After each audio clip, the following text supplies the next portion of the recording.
अस्सलाम वालेकुम बच्चों।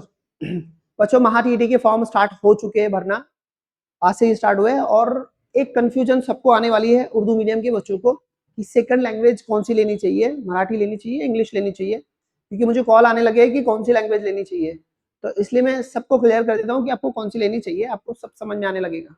ठीक है, उससे पहले एक चीज समझते हैं कि जो बच्चे तैयारी कर रहे हैं महाटीटी की, तो 1 तारीख से 1 अप्रैल से हम लोग बैच स्टार्ट कर रहे हैं। 1 अप्रैल से सिर्फ उर्दू मीडियम के लिए बैच स्टार्ट कर रहे हैं।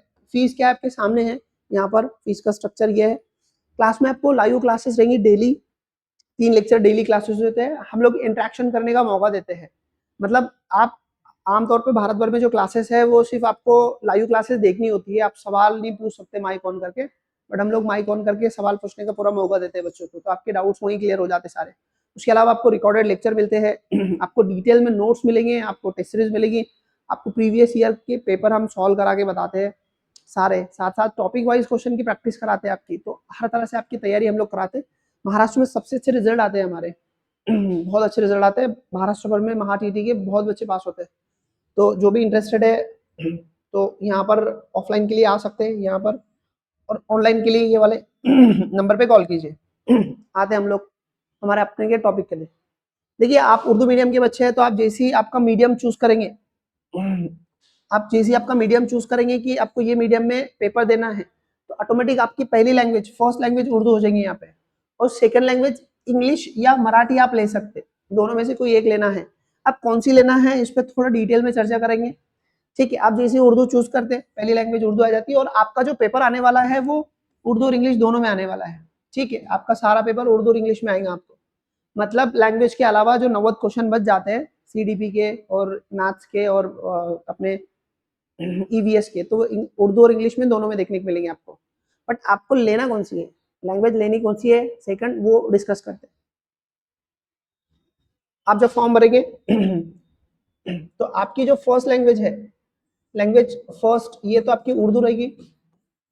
अब जो सेकंड लेंगी लैंग्वेज टू, ये कौन सी लेनी चाहिए, इंग्लिश सही रहेगी कि मराठी सही रहेगी? मराठी। अब ये मैं पढ़ने के लिहाज से बता रहा हूँ, आपको दोनों में से कोई एक लेना है। मतलब आपको पास होना है तो पढ़ने के लिहाज से ज्यादा अच्छी कौन सी रहेंगी जिसमें आपको अच्छे नंबर बनेंगे। ठीक है, तो देखिए यहाँ पे इसको डिटेल में समझना पड़ेगा थोड़ा कि क्या इसके अंदर आता, फिर समझेंगे आपको कौन सी लेनी चाहिए। मराठी उर्दू उर्दू मीडियम के जो बच्चे हैं, तो उनके लिए उनमें 2 कैटेगरी के बच्चे हैं। कुछ ऐसे बच्चे हैं जिनको मराठी बहुत अच्छी आती, जो आमतौर पे कहाँ पे इधर सोलापुर, कोल्हापुर, सांगली, सातारा, कोकन की साइड के जो बच्चे हैं उनकी मराठी बहुत अच्छी होती है, तो उनको मराठी अच्छी जाती।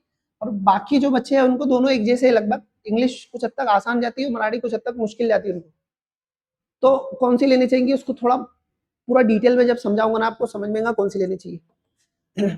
देखिए, हमको क्या करना है, स्कोर करना है, स्कोर करना है, ज्यादा से ज्यादा नंबर लाने हैं।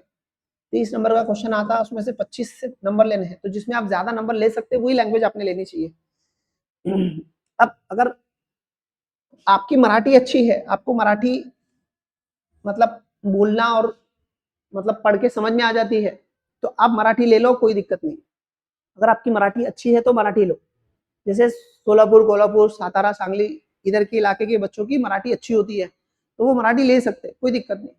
मराठी का कंटेंट भी अवेलेबल है, किताबें हैं। आपको मराठी पढ़ाने वाला टीचर उर्दू में या हिंदी में या आम जबान में पढ़ाने वाला नहीं मिलेगा, आपको मराठी में पढ़ाने वाला ही टीचर देखना पड़ेगा, जो मराठी की क्लासेस में मिल जाता है। अब रहा सवाल इंग्लिश का, तो इंग्लिश जो कोल्हापुर सोलापुर साइड के बच्चे नहीं है, पश्चिम महाराष्ट्र के बच्चे नहीं है, जैसे मराठवाड़ा के हैं, विदर्भ के बच्चे हैं, या मुंबई साइड के जो बच्चे हैं, उन्होंने कौन सी लेनी चाहिए। तो यहाँ पर इसको थोड़ा देखते हैं। देखो, इंग्लिश में क्या रहता है, अगर इंग्लिश को आप देखेंगे तो इसमें आपका ग्रामर आता, ग्रामर ग्रामर आता आपका यहाँ पर 17 से 18 नंबर का ग्रामर आता। ठीक है, उसके बाद में आता वोकैब, वोकैब आता आपका यहाँ पर 6 से 7 नंबर के लिए आता, और पैसेज आता, पैसेज आता आपका 5 नंबर के लिए। ठीक है, अगर यही बात मैं मराठी में अगर बात करूँ, तो मराठी में भी कुछ इस तरह ही है लगभग। जैसे मराठी में आपको जो व्याकरण का भाग आएगा, व्याकरण, तो व्याकरण को आपको यहाँ से मिलेंगे, आपको 12 से लेकर 15 क्वेश्चन के करीब मिलेंगे। उसके बाद में दूसरा आता है शब्दार्थ, शब्दार्थ, तो यहाँ पर आपको शब्दार्थ में अच्छे खासे क्वेश्चन मिलेंगे आपको 10 से 12 क्वेश्चन मिलेंगे। और बाद में 5 नंबर का जो पैसेज आता है जिसको हम लोग कॉम्प्रिहेंशन बोलते हैं, तो यहाँ पर उसको उतारा बोलते हैं मराठी में, उतारा। तो ये आपका पैसेज रहता है, यहाँ पर इसको 5 क्वेश्चन पूछे जाते हैं। एक एक चीज समझते हैं। देखो यहाँ पर जो इंग्लिश का ये वाला हिस्सा है ना, बहुत इजी आता है, एकदम इजी, एकदम इजी पूछता है आपको, बहुत कम मेहनत करके, बहुत 17-18 में से 16-17 नंबर आसानी से आप, हाँ आप किताबें पढ़ेंगे तो फिर मुश्किल लेगा। अगर आपको सही गाइड करने वाला मिला तो उसमें से 16-17 इजी आते हैं, बहुत मेहनत नहीं लगती, उसको आसानी से आते, फटाफट आते हैं। क्योंकि जो महाटी टीम इंग्लिश का ग्रामर पूछता है उसका स्टैंडर्ड है, वो अच्छे स्टैंडर्ड के क्वेश्चन पूछता है। तो ये वाला पोर्शन है ना, इजी जाता इंग्लिश में। अगर आपको सही से पढ़ाने वाला कोई मिल गया तो किताबें पढ़ के मुश्किल लगेगा, आपको नहीं समझ जाएगा। उसके शॉर्टकट तरीके होते हैं, कुछ प्रैक्टिसेस होती है जिससे बहुत इजीली हो जाता। यहाँ पर व्याकरण देखे तो आपको व्याकरण काफी कुछ पढ़ना पड़ेगा मराठी में, और आपको समझना पड़ेगा, मराठी में समझना पड़ेगा व्याकरण। अब इसके लिए अगर ये आप पढ़ेंगे तो शिंदे सर की किताब आप ले लेंगे तो आपको उसमें काम हो जाएगा आपका, शिंदे सर की। बट ये इसमें आपको बहुत सारे टॉपिक पढ़ने पड़ेंगे। ये भी आसान है, मुश्किल नहीं है, पर पढ़ना काफी है कंपेरेटिव। ये ज्यादा इजी हो जाता है, मुझे लगता है ये ज्यादा थोड़ा मुश्किल हो जाता उर्दू मीडियम के बच्चों। मराठी मीडियम के बच्चे जो रहेंगे उनके लिए मराठी सही है, ऑब्वियसली सही है उनके लिए, पर उर्दू मीडियम के लिए ये वाला पोर्शन मुश्किल आता है उनको समझने के लिए, क्योंकि ग्रामर की अंडरस्टैंडिंग करनी पड़ती है लैंग्वेज की, और ये इजी चले जाता है इंग्लिश का ये वाला पोर्शन। अब आते यहाँ पे वोकेबलरी पे, वोकेबलरी की बात करें तो यहाँ पर कुछ टॉपिक फिक्स है, जैसे कि आपको वन वर्ड सब्सटीट्यूशन पे एक क्वेश्चन कंपलसरी मिलेगा, और एनिमल को लेकर एक या दो, एनिमल और स्पेलिंग, स्पेलिंग को लेकर जो पूछेगा इनमें ये मतलब फिक्स है, आप पढ़ेंगे तो आपको क्वेश्चन आएंगे इसमें, क्योंकि इसका बहुत स्टैंडर्ड तरीके से कुछ फिक्स तरीके से पूछता है। तो ये ठीक है, यहाँ पर 3 नंबर आपके आसानी से बन जाते हैं। हाँ इसके बाद में जो बच जाता, क्या बच जाता, जो सिनोनिम्स है और एंटोनिम्स है, तो ये किधर का भी पूछता है, आप इसमें लॉजिक ही नहीं लगा सकते। या फिर फ्रेजेस पूछेगा, एक और फ्रेजेस, तो फ्रेजेस पूछेगा, ये किधर भी आप कितना भी पढ़ो क्या पूछ लेगा, कुछ गारंटी नहीं है यहाँ पे। तो ये थोड़ा इंग्लिश में वोकेबलरी की कुछ हद तक, मतलब आधा वोकेबलरी के क्वेश्चन आसान आते, फिक्स आते, कंफर्म आते कि आप उसको पढ़ के गए तो आपको देखने को मिलेगा। बट कुछ हिस्सा ऐसा है कि किधर से भी पूछ लेता, तो वो मुश्किल जाता है। वही हिस्सा आप शब्दार्थ का मराठी में देखेंगे तो मराठी में देखो शब्दार्थ पे बहुत सारे क्वेश्चन पूछे जाते हैं, तो आपको बहुत सारा रटना है यहाँ पे। हाँ यहाँ पर कुछ किताबें आप यूज करेंगे तो शब्दार्थ उसके अंदर ही आएगा, बाहर का नहीं आता, पूरा का पूरा आपको देखने को मिलेगा, इसमें जितने भी आते हैं वो सारी चीजें आपको देखने को मिलेगी, पर काफी सारा रटना पड़ेगा आपको, ज्यादा वोकेबलरी पे जोर रहता मराठी के अंदर। और थोड़ा मराठी की वोकेबलरी रटना आपको हो सकता मुश्किल जाए, या फिर हो सकता आसान भी हो, ठीक है। और पैसेज दोनों को लेकर पैसेज उतना ही मुश्किल है, मराठी में भी उतना ही जाएगा उर्दू मीडियम के बच्चों को, और इंग्लिश का भी उतना जाएगा। मुझे लगता नहीं कि दोनों में फर्क आने वाला है पैसेज को लेकर, तो दोनों सही का जाएगा। तो अब क्या करना चाहिए ऐसे में, तो देखिए जो पश्चिम महाराष्ट्र के बच्चे हैं, सोलापुर, कोल्हापुर, सांगली, सातारा या फिर कोकण के बच्चे, तो वो मराठी ले सकते हैं। अगर उनको इंग्लिश मुश्किल जा रहा तो वो मराठी ले सकते, क्योंकि उनकी मराठी ठीक ठाक होती है, अच्छी खासी होती है, तो उनको उतना मुश्किल नहीं जाता उसमें, वो ले सकते हैं। बट जो बाकी महाराष्ट्र के बच्चे हैं, जैसे मराठवाड़ा के बच्चे हैं, विदर्भ के बच्चे हैं, मुंबई का जो इलाका है उधर के बच्चे हैं, तो वो लोग देखिए, आपको देखना है कि आपको ग्रामर अच्छे से समझ में आता है तो फिर इंग्लिश की तरफ लेके चल जाना है, इंग्लिश ले लेना ये वाला ये पोर्शन, क्योंकि यहाँ काफी क्वेश्चन आते हैं, और पैसेज के क्वेश्चन तो दोनों साइड एक जैसे रहेंगे। वोकेबलरी के कुछ आसानी से मतलब कवर किए जा सकते हैं और कुछ मुश्किल जाने वाले हैं। तो अगर आपको इंग्लिश ठीक ठाक है, बैलेंस है, और ग्रामर आप समझ सकते हैं, या फिर आपको कोई अच्छा टीचर है पढ़ाने वाला, तो आप इंग्लिश ले लेना आपने, या फिर आपको लगता कि नहीं मराठी ठीक ठाक है चल लेगा, तो डिपेंड करता। बट मेरी प्रायोरिटी कि आप इंग्लिश ही लेना चाहिए।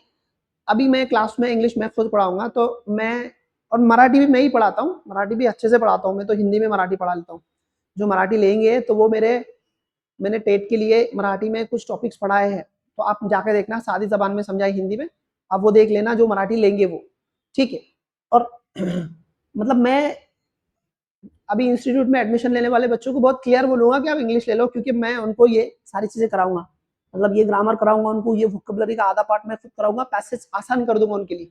तो मैं उनको उर्दू मीडियम के बच्चों को इंग्लिश के लिए बोलूंगा कि आप इंग्लिश ही लो, मैं कर दूंगा आपको कवर, मैं करता हूँ, उर्दू से ज्यादा आसान कर देता हूँ इंग्लिश।